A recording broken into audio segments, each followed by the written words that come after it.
Adriano, para a gente começar a abrir os trabalhos aqui, esse projeto do Derrite virou uma coxa de retalhos e o cara que tinha, de novo, a chance de repente, colocar o governo na parede, já começa a se ver sem ar, né, Adriano? Quebrou, né? Quebrou. E arrastou o Motinha junto. E só não vai ter manifestação na Paulista com aquela mesma consistência que teve quando eles fizeram aquele negócio da blindagem da bandidagem, porque está tendo a COP e o Boulos virou ministro. Porque se tem uma outra conjuntura, ia ter mais gente na Paulista agora de quando a PEC da bandidagem. Ia ter mais manifestação contra o crime organizado que eles representam do que outra. Olha, você vê, o Lula deu uma patinada naquela declaração que ele fez dos traficantes, não sei o quê. Veio a chacina do Rio de Janeiro, a direita ficou empoderada, e aí puseram esse Derrite. Esse Derrite é outro que não pode ser exposto à luz do dia.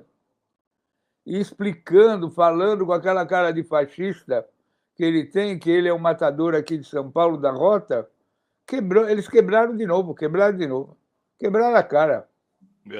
Eles estão quase tendo que recolher o cara para o zoológico, entendeu?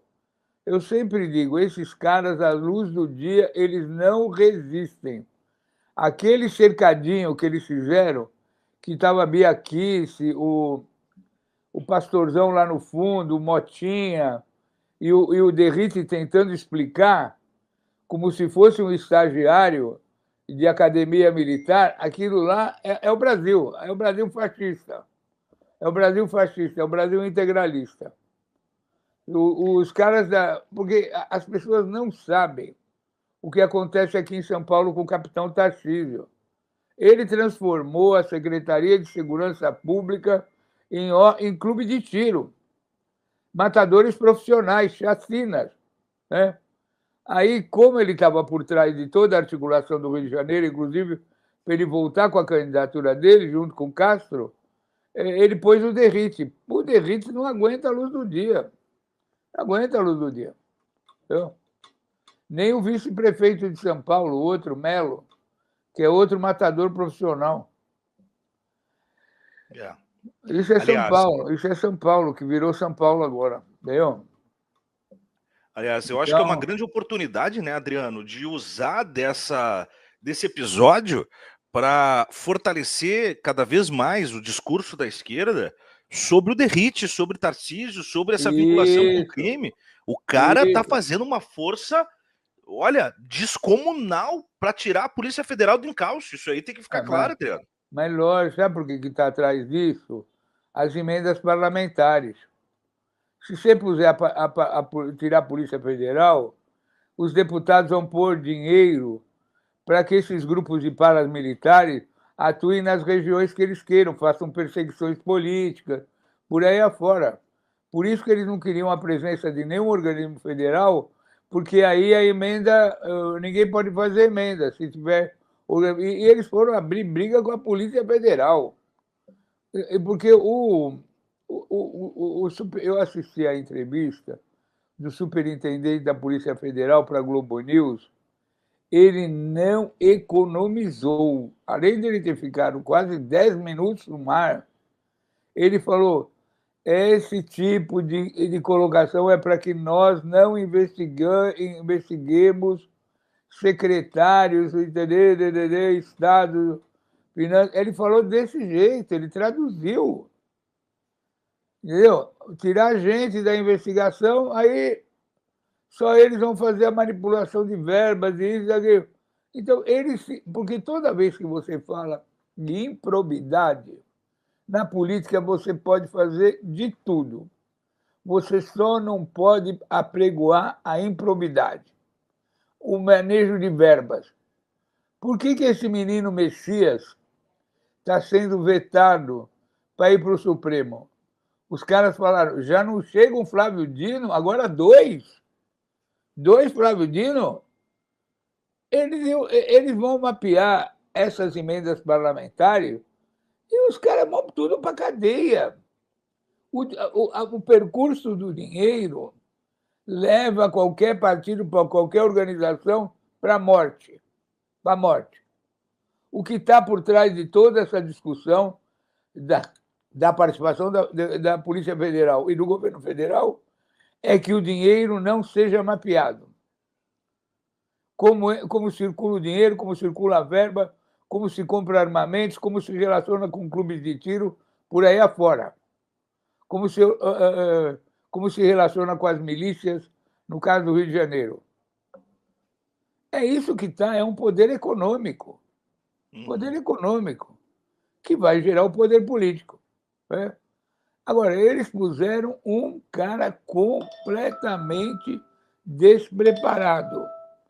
Colocaram um cara completamente despreparado.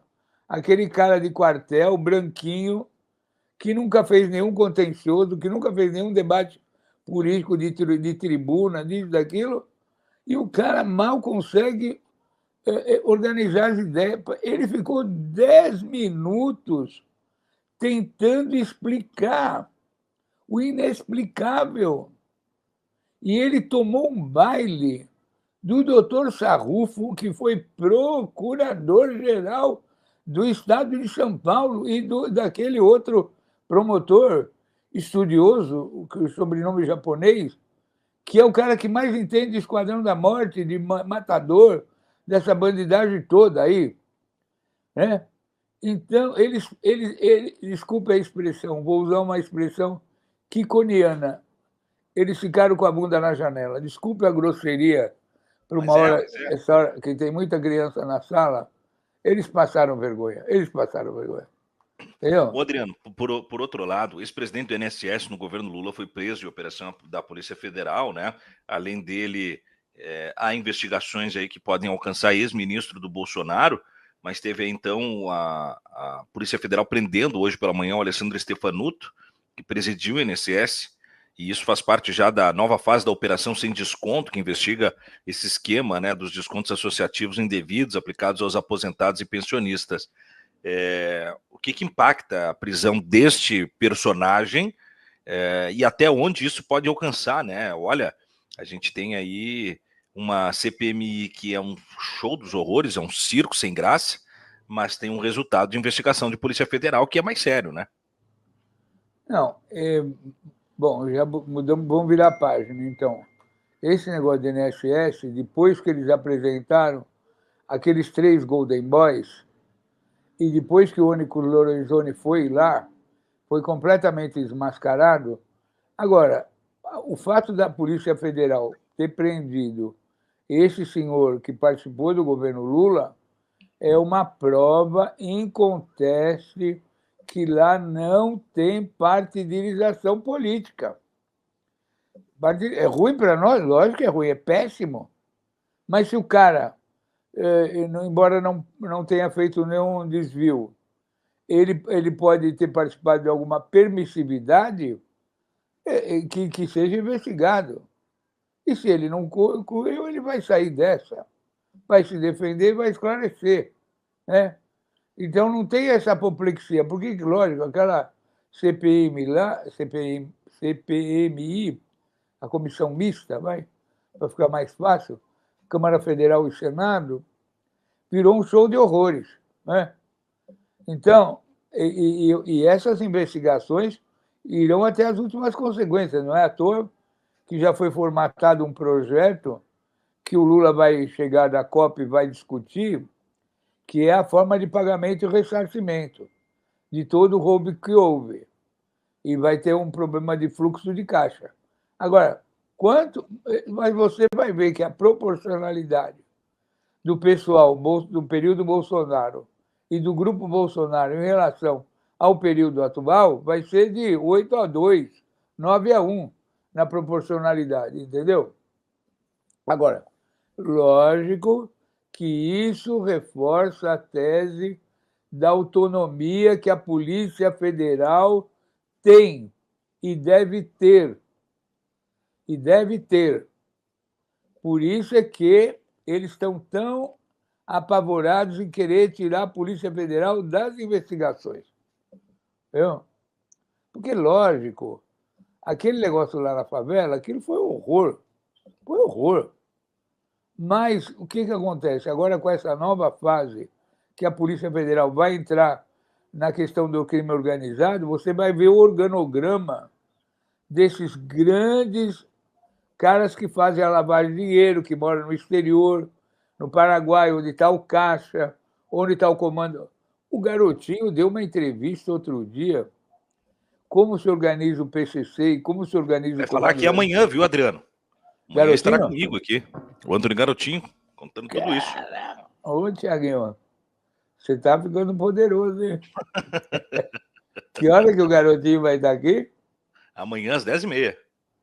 Ele faz toda a radiografia do crime organizado no Rio de Janeiro, sabe tudo, tudo. É impressionante. Então, amanhã você vai dar um show, então. O promotor, parabéns, promotor que está colocado, é o Lincoln Gakia. Esse cara derrubou o Derrite. Imagina você aqui em São Paulo, já estão dizendo que o Derrite não tem a mínima condição de continuar na política, já estão achando uma alternativa a ele. Acho que esse Derrite foi o superintendente do CEAGESP, não é? No período de São Paulo, no período do Bolsonaro. Tinha um militar lá completamente louco. Se não é ele, é um Robocop fabricado tal qual ele, viu? Ele é o Robocop. Quer dizer que Garotinho amanhã aqui, então, nossa, a temperatura vai subir.